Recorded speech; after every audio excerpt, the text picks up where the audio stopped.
The suitcase surfaced at dawn. Fishermen thought it was debris at first, just another object swollen by the river, snagged against reeds where the current slowed. It wasn't unusual. What was unusual was the weight, and the smell that didn't belong to water. When they dragged it onto the bank, the zipper refused to open all the way. Something inside pressed back, rigid, unyielding. One of the men stepped away before the others understood why his face had gone pale. Inside the suitcase was a man, folded with care, wrapped to prevent movement, positioned as if someone had taken time to decide how he should be found. The identification came quickly. Married, mid-30s, no criminal record, reported missing 3 days earlier after failing to come home from work. What the police didn't say out loud, what they only exchanged in looks, was how personal the crime felt. This wasn't rage. This wasn't panic. This wasn't an accident made worse by fear. This was deliberate. When detectives went to notify the wife, they expected hysteria, shock, denial, the performance grief often demands. Instead, they found her sitting at the kitchen table, hands folded, eyes dry. She asked one question: "Did you find the suitcase?" That was when the investigation changed direction, because the woman they were questioning was not who the record said she was. Her past, carefully sealed behind a new name and a marriage license, began to reopen under pressure. A life she had escaped, a history her husband had promised never to use against her, and a betrayal that didn't start with violence, it started with exposure. Within 48 hours, detectives would understand that the river wasn't chosen to hide a body, it was chosen to carry a message. This was not a crime that happened to a family, it was a crime that happened inside one. And by the time the truth surfaced, it would be clear that the suitcase was not the beginning of the story. It was the conclusion someone had already planned.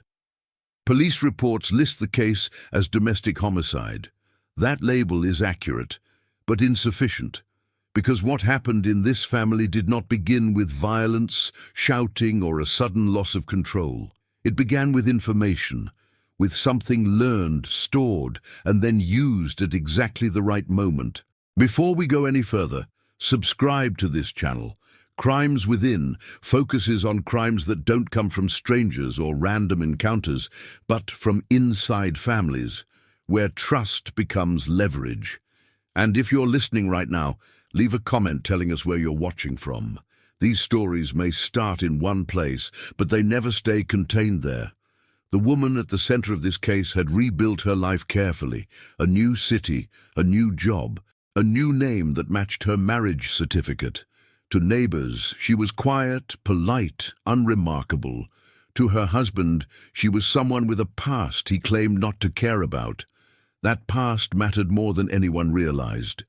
Years earlier, she had survived a life that left no room for privacy, no margin for mistakes, and no illusions about human behavior.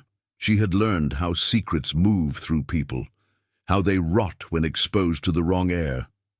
Her husband knew this, or at least he thought he did. The betrayal that led to his death was not an affair, it was not money, it was not another woman waiting quietly on the side. It was something far more dangerous inside a marriage. He used her past as currency. What he believed was leverage, what she understood as a threat. When the suitcase surfaced in the river, detectives initially assumed a familiar pattern: escalation, confrontation, impulsive violence. But as timelines tightened and interviews accumulated, that narrative collapsed. This was not impulsive. This was procedural.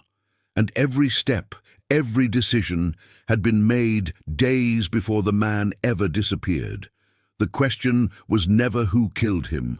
The question was when she decided he could no longer exist inside her life. And the answer to that question began long before the river ever carried a suitcase to shore. Her name, at least the one on the mailbox, was Elena Marrow. It was a name chosen for neutrality, easy to spell, easy to forget. She had learned early that names could be shields if they didn't invite curiosity. The marriage had lasted 4 years. long enough to appear stable, short enough to hide fractures beneath routine. They lived in a narrow house near the river, close enough to hear it swell after rain, far enough that it never felt like a threat. The husband, Daniel Marrow, worked in procurement for a regional logistics firm. Paperwork, contracts, predictable hours. He liked systems, he trusted them. Elena trusted patterns. She noticed the first change on a Tuesday evening, small enough to ignore if she wanted to. Daniel came home later than usual and placed his phone face down on the counter, an old habit of his, but this time with care, as if the surface itself mattered. He washed his hands longer than necessary. He did not meet her eyes when he spoke. She did not confront him. Confrontation was for people who needed answers quickly. Elena preferred confirmation. The second change came 2 days later. A neighbor mentioned a conversation Daniel had started at a block gathering, casual, half-joking, about how people never really leave their pasts behind. It wasn't accusatory, it was performative, a test balloon. Elena smiled, nodded, and logged it away. The third change was unmistakable.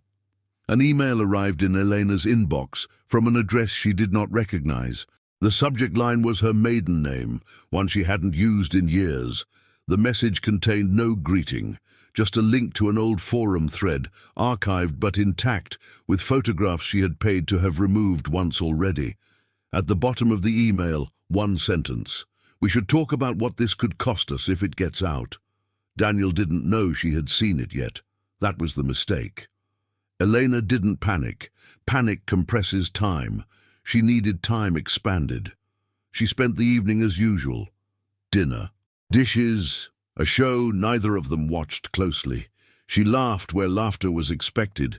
When Daniel reached for her hand, she let him, noted the pressure, the pause, the need for reassurance he didn't understand he was revealing. Later, in bed, she stared at the ceiling and reviewed options the way she had once reviewed exits in unfamiliar rooms. There were only 3 outcomes worth considering: exposure, negotiation, removal. Exposure would ruin her carefully built anonymity. Negotiation would never end, because leverage once used must be renewed. Removal was final, but finality carried its own risks. She waited for proof. The proof came the next morning.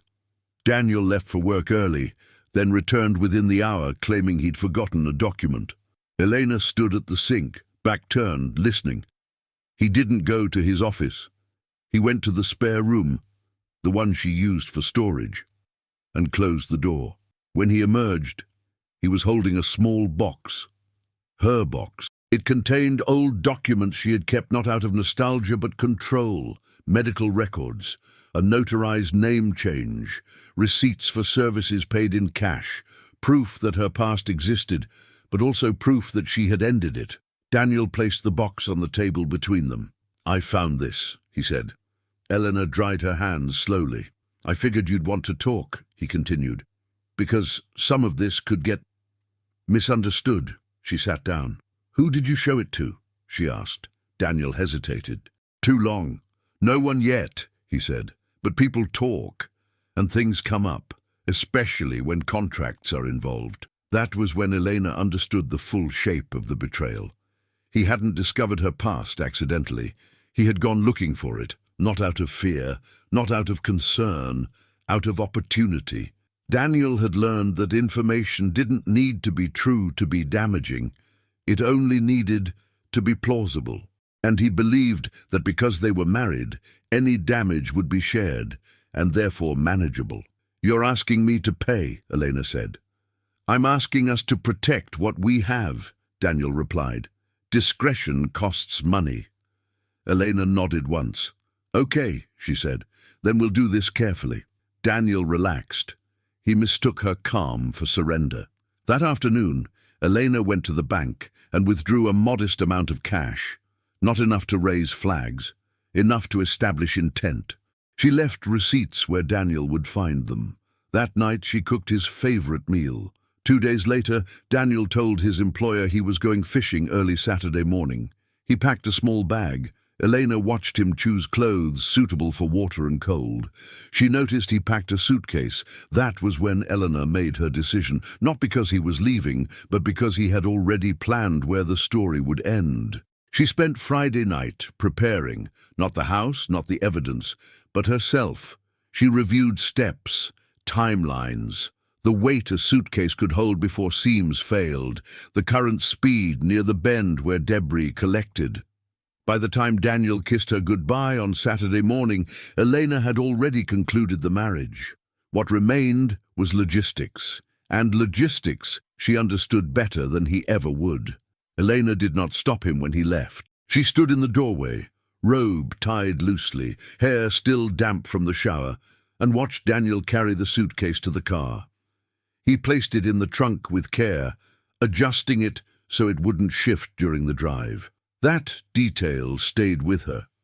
People who intend to return don't worry about balance. "Back tonight," he said. "Early." She nodded. "Drive safe." The car disappeared down the street. Elena closed the door, locked it, and stood still for several seconds, listening to the house settle. Pipes clicked, the refrigerator hummed, the ordinary sounds of a life that had already ended. She moved methodically. First, she cleaned the kitchen, not out of guilt but habit. Order helped her think. She washed the pan she had used the night before, dried it, put it back.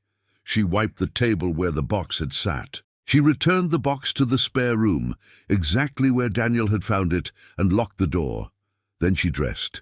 Jeans, boots, a jacket suitable for weather that might change.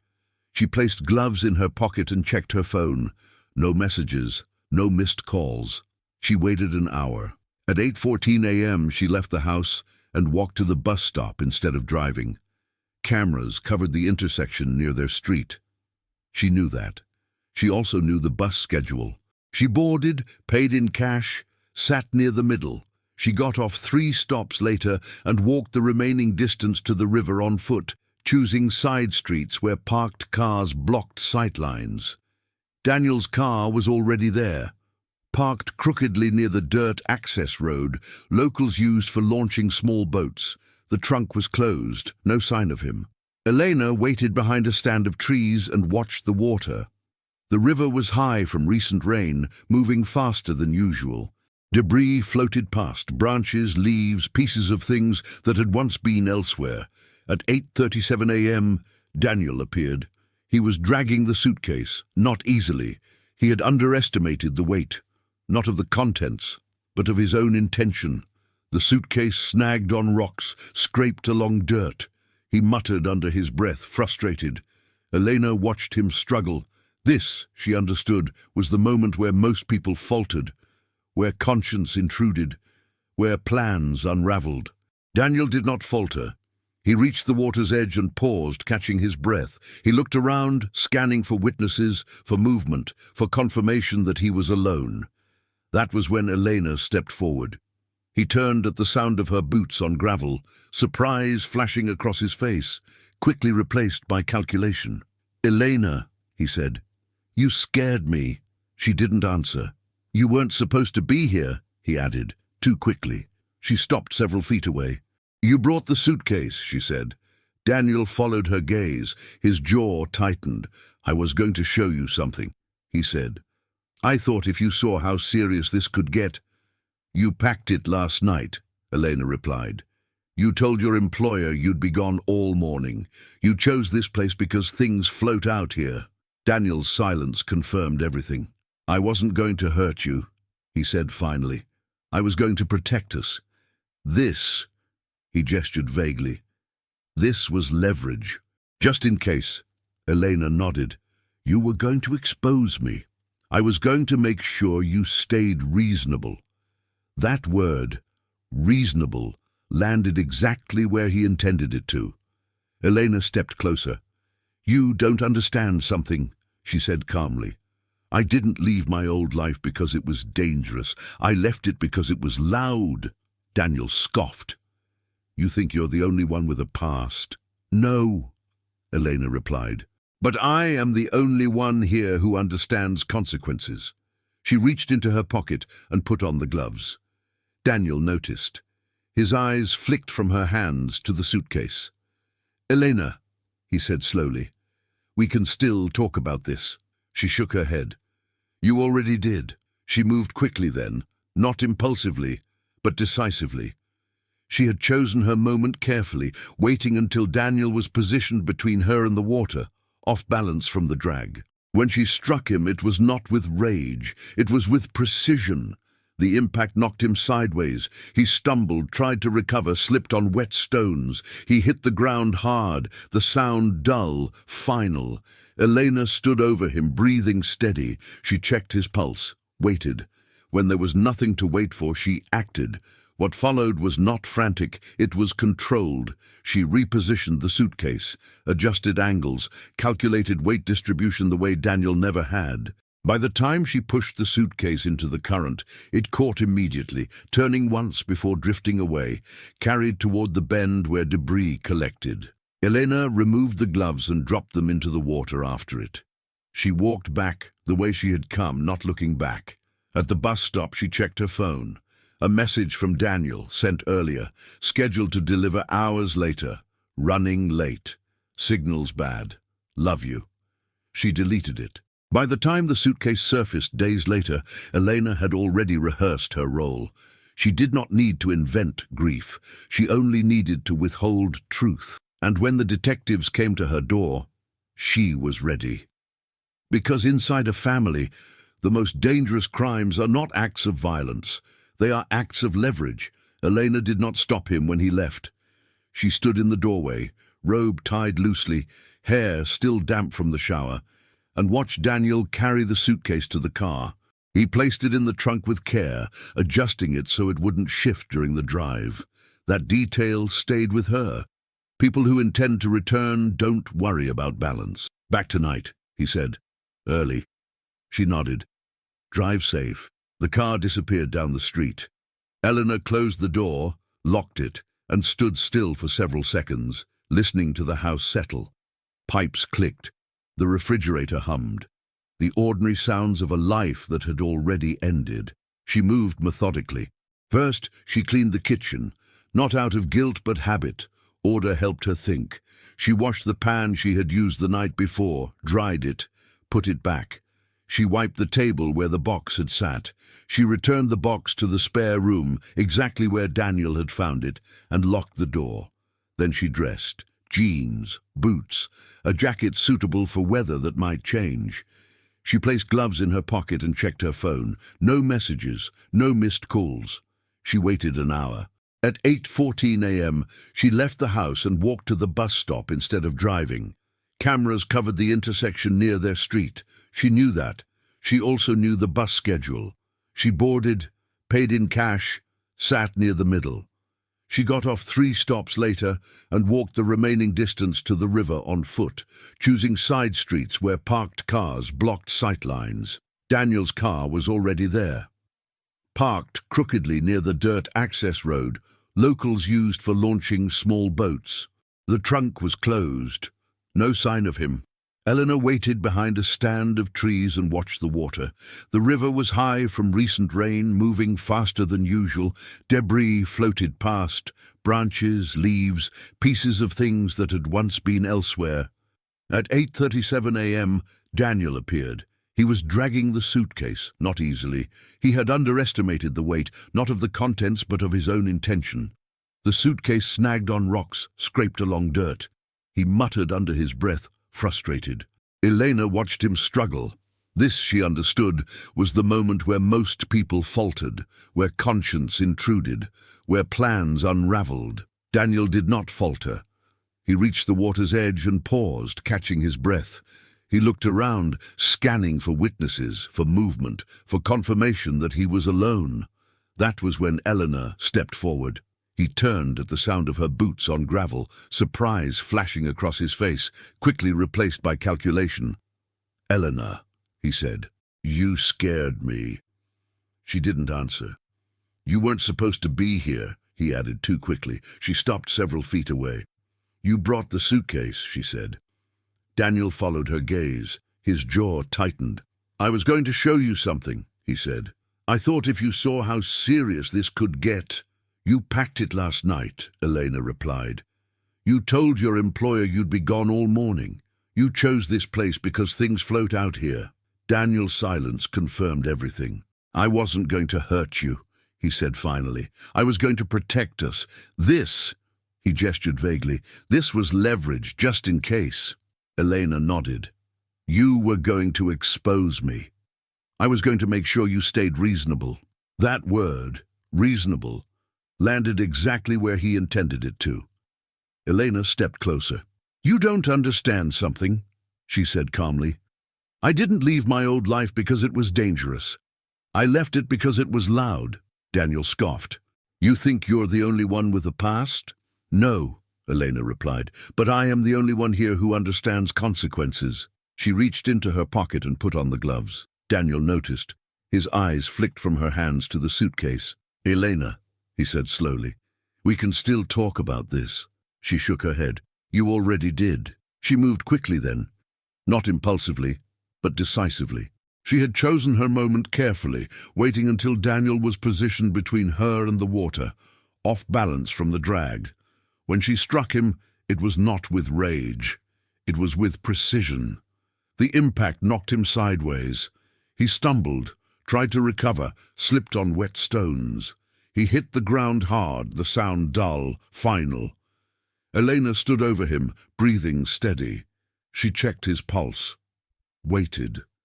When there was nothing to wait for, she acted. What followed was not frantic. It was controlled.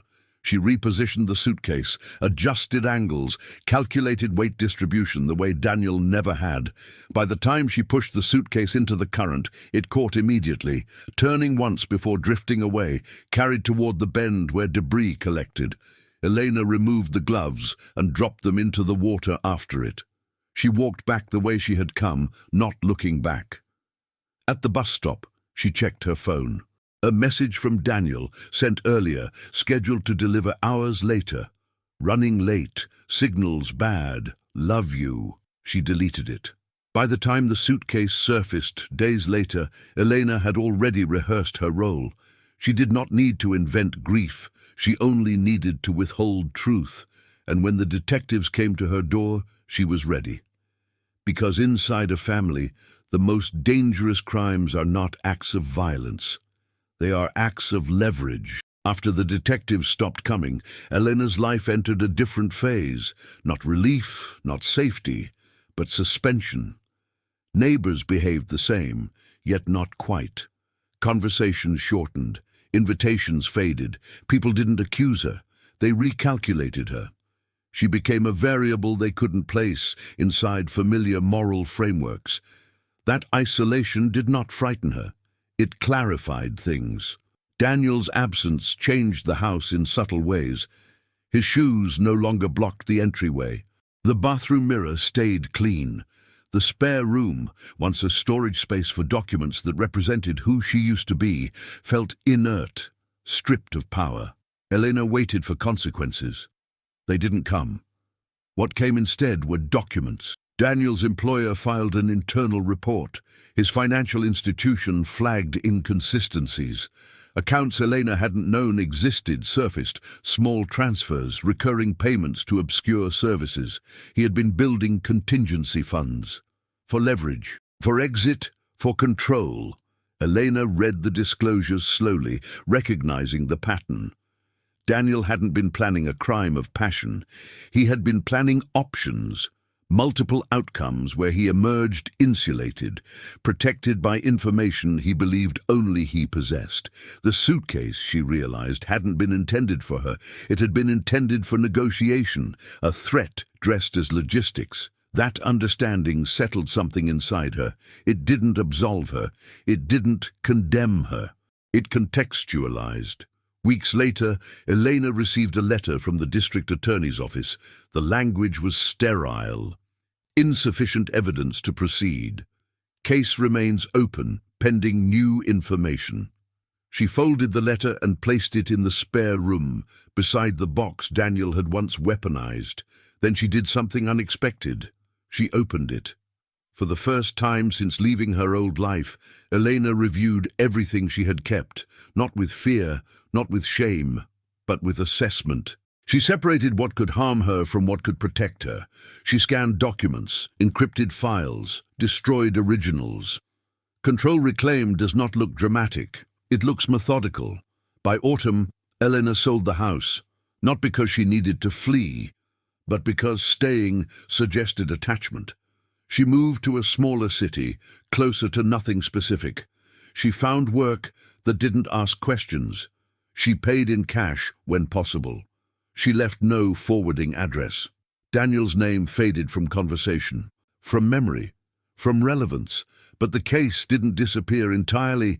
Years later, a journalist stumbled upon it while researching unsolved domestic homicides involving concealment.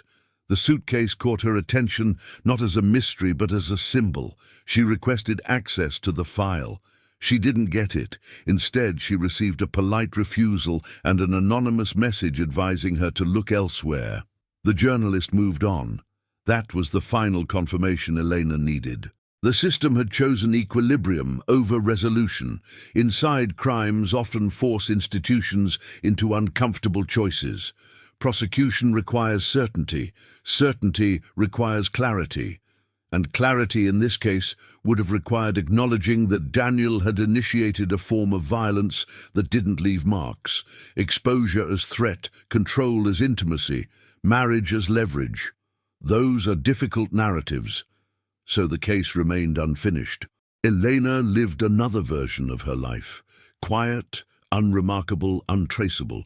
She never remarried, not out of trauma, but discernment. She understood the cost of proximity. On the anniversary of Daniel's disappearance each year, she walked near water, not to remember him, but to measure distance between who she had been and who she had become. The river never changed. It continued to carry debris, to release things when conditions were right, to keep secrets only temporarily. Elena understood that better than most, because inside families, crimes don't always end with punishment. Sometimes they end with removal. And sometimes the most unsettling outcome is not injustice, but balance. The river never gave anything back after that. No personal items, no second suitcase, no trace that could reopen the case. For law enforcement, the absence became confirmation. When bodies are meant to be hidden, they resist discovery only when the plan is precise. The suitcase had surfaced because it was meant to. Everything else had been designed to vanish. That detail lingered with Detective Alan Mercer long after the case stalled. Mercer had seen domestic crimes escalate quickly, arguments that exploded, decisions made in seconds. This one bothered him because it had moved in reverse. The violence had come last. The calculation had come first. He reviewed the file again months later. Not officially, not logged, just curiosity masked as diligence. Daniel Marrow's communications were still there. The burner emails, the searches, the quiet inquiries into Elena's former life. Mercer noticed something he hadn't focused on before. Daniel hadn't been looking for truth. He had been looking for distribution. Every search, every inquiry, every message pointed toward one goal: finding channels through which information could be released discreetly, anonymously, and irreversibly. Forums that specialized in verification. Contacts who understood how reputations collapse when narrative outruns evidence. Daniel hadn't planned to expose Elena publicly. He had planned to let exposure leak. That distinction mattered. Mercer imagined how it would have played out. Rumors seeded quietly, employers notified out of concern, neighbors alerted for safety. Elena's life collapsing not through accusation, but through suggestion. No confrontation, no fingerprints, no accountability. Mercer closed the file. Inside, crimes often fail, not because the evidence is weak, but because the damage occurs in spaces the law doesn't occupy. That understanding stayed with him. Years later, Mercer encountered a similar case. Different city, different family, same structure. a husband who threatened exposure, a wife who disappeared, a narrative shaped by implication rather than proof. That case ended differently. The woman didn't act. She waited. Her past surfaced slowly, strategically. She lost her job. Her child was removed temporarily pending investigation. Her neighbors withdrew. She survived, but diminished. Mercer thought of Elena often after that. Not with admiration, with recognition. Elena had understood something before it destroyed her, that leverage, once introduced into a family, does not negotiate. It expands. The River case was eventually archived under a classification reserved for unsolved domestic incidents involving mutual culpability. That phrase irritated Mercer. Mutual implied symmetry. There had been none. Daniel had initiated a form of violence that never appeared in photographs. Elena had responded with a form of violence the system could recognize, but not prove. The imbalance frustrated the institution. So it looked away. Elena did not know Mercer existed. She did not know someone revisited her file years later to understand, not to accuse. She lived quietly, deliberately avoiding attachments that required explanation. She built routines that depended on no one. She trusted systems only when she could observe their limits.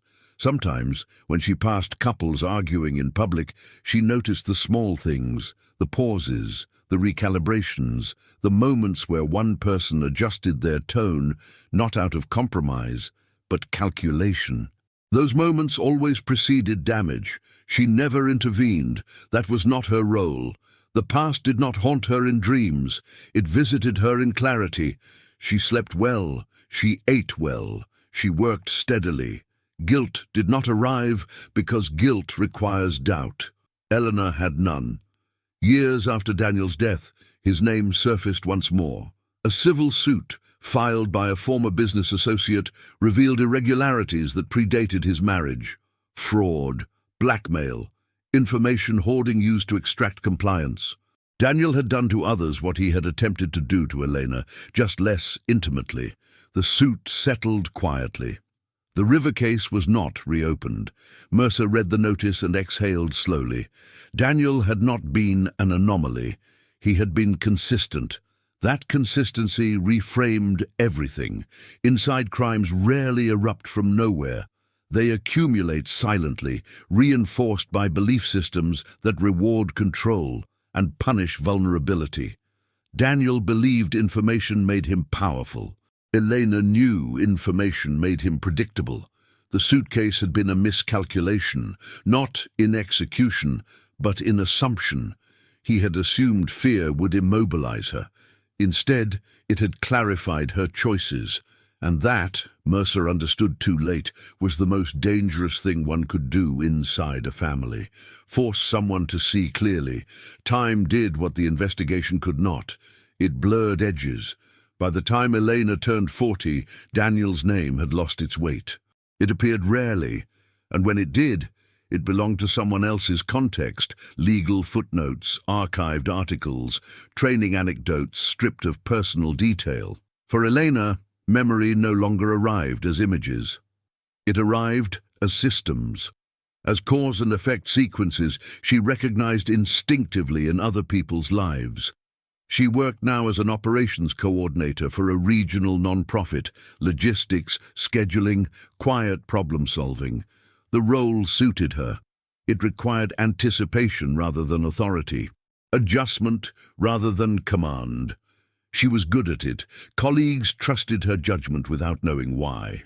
When Elena suggested delaying a decision or rerouting a plan, it usually prevented friction later. She had learned long ago that most disasters announce themselves softly. One afternoon, a younger co-worker confided in her. "My husband says he knows things about me I've never told him," the woman said, voice low. "Not bad things. Just things he brings up when we argue." Elena listened without reacting. "What does he do with that information?" she asked. The woman hesitated. "He reminds me I'm lucky he understands." Elena nodded once. That night, Elena lay awake longer than usual, not because of the conversation, but because it confirmed something she had suspected. What Daniel had done was not rare. It was common. It simply went unnamed. The law categorized violence as physical acts. Emotional abuse was discussed. Financial coercion was acknowledged, but informational violence, the use of personal history as leverage, existed in a grey space institutions struggled to define. Daniel had exploited that space and paid for it. The next time the co-worker spoke to Elena, she sounded different, calmer. "I asked him why he keeps bringing it up," the woman said. "I told him it feels like a threat." "What did he say?" Elena asked. "He said I was overreacting." Elena leaned back in her chair. "And what did you do?" "I told him I won't stay in a relationship where my past is used against me." The woman smiled faintly. "He didn't like that." "No," Elena agreed. "They never do." The woman left the relationship 3 weeks later. Elena never told her story. She didn't need to. Years passed. Elena aged quietly. Lines formed at the corners of her eyes. Her hair grayed at the temples. Nothing about her suggested violence or trauma. She blended easily into spaces that valued neutrality. That was her protection. Every few years, she encountered a version of Daniel in someone else's life.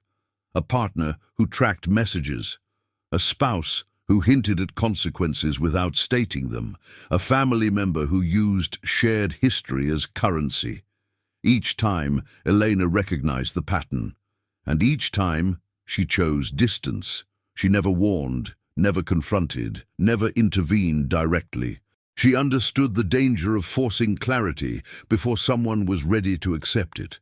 The river incident faded completely from public consciousness. New crimes replaced it. New scandals captured attention. The suitcase became just another archived anomaly. But inside law enforcement, the case retained a quiet afterlife. Detective Mercer retired. On his last day, he boxed his files carefully. He lingered over the river case before filing it away. It bothered him still, not because of guilt, but because of asymmetry. The law punished visible harm. It struggled with invisible initiation.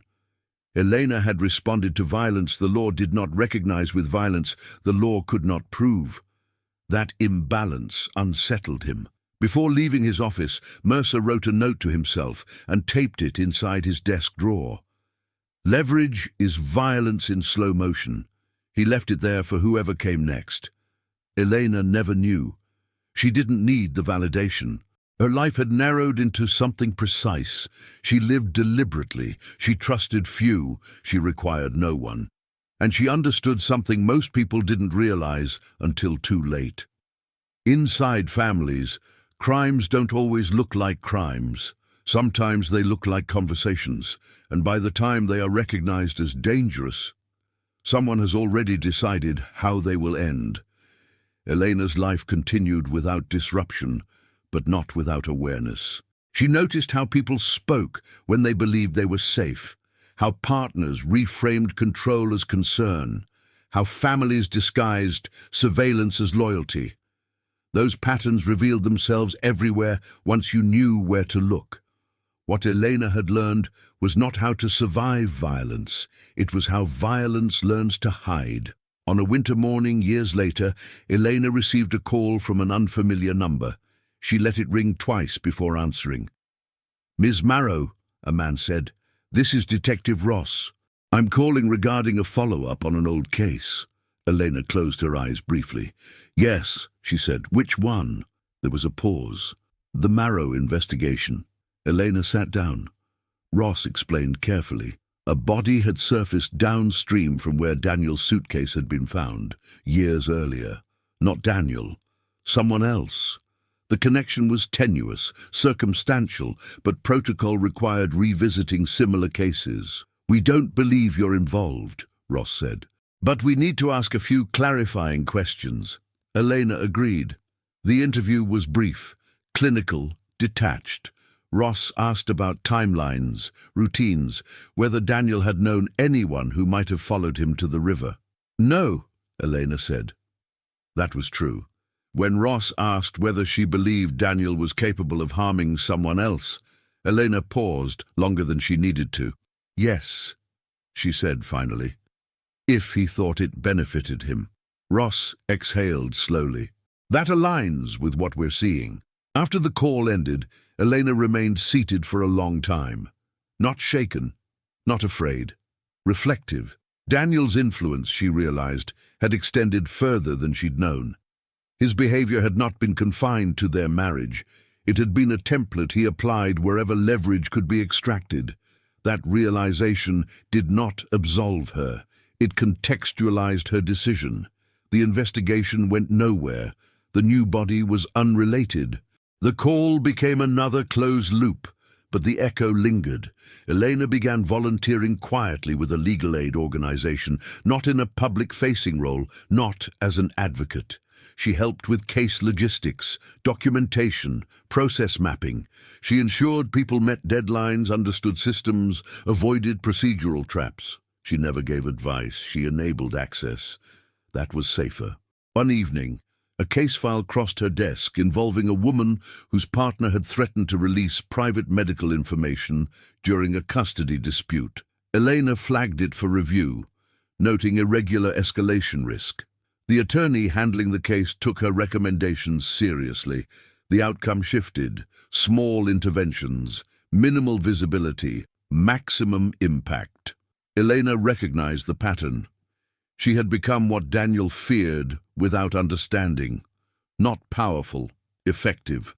Years later, Elena stood once more near water. Not the same river, not even the same state.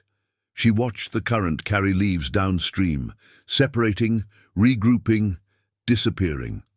She thought of the suitcase, not as a crime scene, but as a turning point.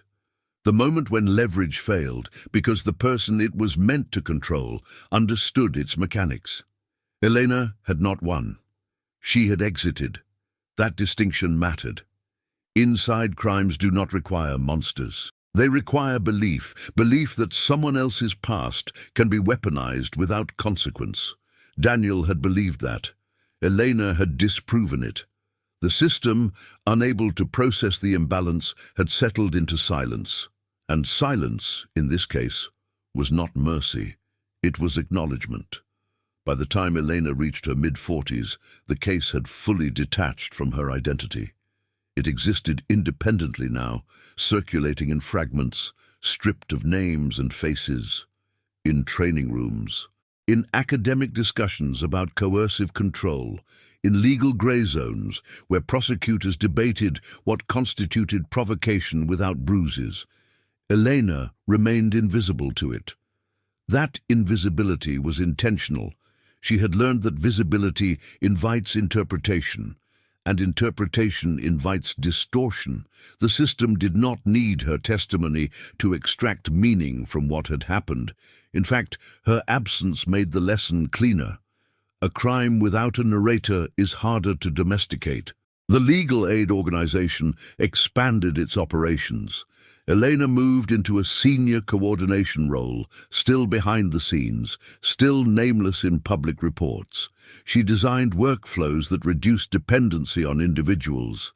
She eliminated bottlenecks that allowed information to be hoarded. Power, she knew, concentrated where access was uneven.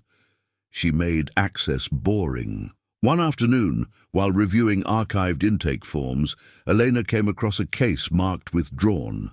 A woman had begun proceedings against a spouse who threatened to expose her immigration status during a financial dispute. The case ended abruptly. No resolution, no follow-up. Elena stared at the file longer than necessary. She requested permission to reopen it, not formally, not legally, just administratively. She checked dates, cross-referenced agencies, identified where silence had entered the process. The silence was procedural, not intentional. Someone had missed a deadline. Elena fixed it. The case resumed quietly. The threat lost traction. The woman stayed housed, no arrests, no headlines. That was enough. Elena understood now that her role was not justice, it was interruption. She did not correct systems. She slowed damage. That distinction allowed her to function without moral exhaustion. Occasionally, she encountered resistance, colleagues who preferred clarity, finality, winners and losers. Elena avoided debates. She framed her choices as efficiency improvements. Efficiency, unlike morality, rarely attracts opposition. On a rainy evening, Elena received another message, this one forwarded internally by a junior staffer unsure how to respond. It was from the same reporter who had contacted her years earlier. The journalist was revisiting the Marrow case again, this time framing it as an example of pre-violent coercion leading to irreversible outcomes. She asked whether Elena would be willing to confirm any details, even anonymously. Elena closed the email. She didn't respond. She understood the appeal. Stories crave arcs. They crave moral punctuation. They crave answers that satisfy curiosity rather than prevent repetition. But this story did not exist to be consumed. It existed to function as a boundary. If Elena spoke, the narrative would shift. It would center her resilience, her decisiveness, her survival. The focus would drift from Daniel's initiation to her response. That imbalance would be corrected. Elena chose silence again. Months later, she learned the article had been published without her input. It leaned heavily on speculation, expert commentary, and institutional language. It concluded with uncertainty. Readers debated whether Elena had acted out of fear or calculation. Neither was correct. She had acted out of recognition of a trajectory that once set does not reverse. The article faded quickly. Attention moved on. Elena aged into routine. Her days grew predictable. She found comfort in repetition, in systems that behaved as expected, in environments where control did not masquerade as intimacy. She never returned to the spare room box.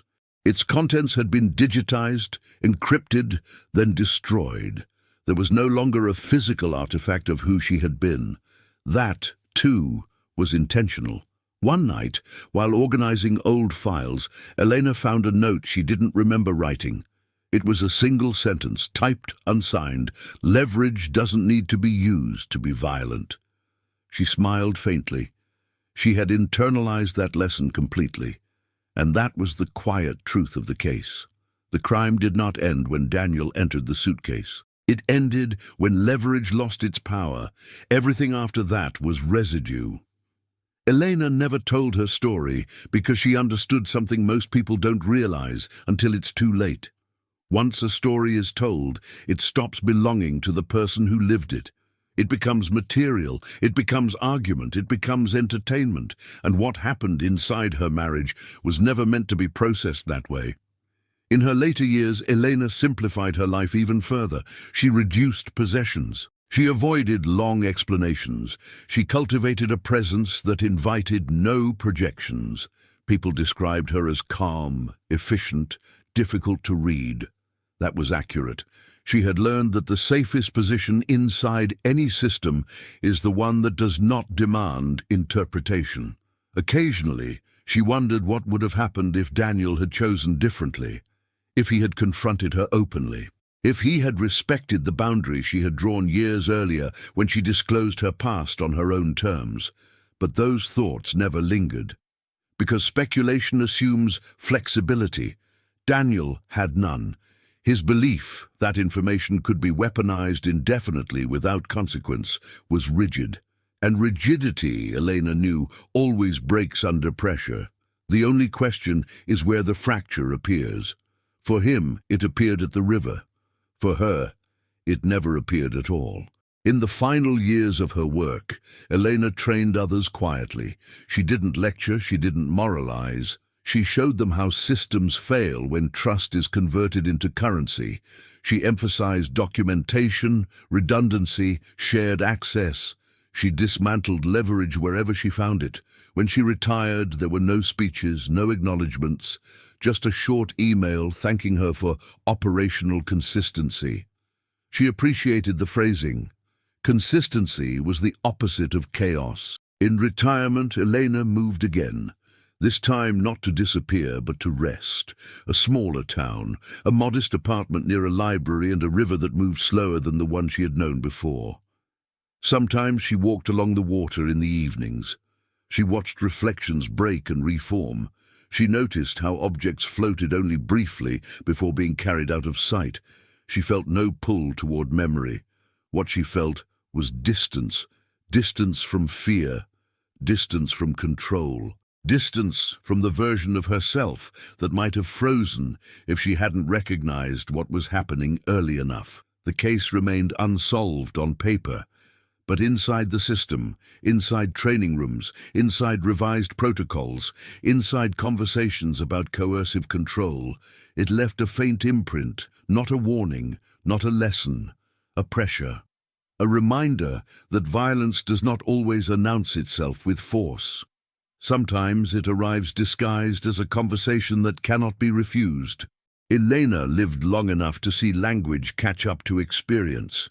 Terms like coercive control entered legal frameworks. Informational abuse became discussable, if still difficult to prosecute. She did not feel vindicated. Vindication implies a need to be proven right. She had never needed that. Her life ended quietly, without ceremony. The estate executor noted nothing unusual, no unresolved disputes, no lingering ties, just a woman who had lived deliberately. And a case that never fully closed because closure would have required admitting that the most dangerous moment in that marriage happened long before the river ever carried a suitcase to shore. This case was never about a body found in a river. It was about what happened before that.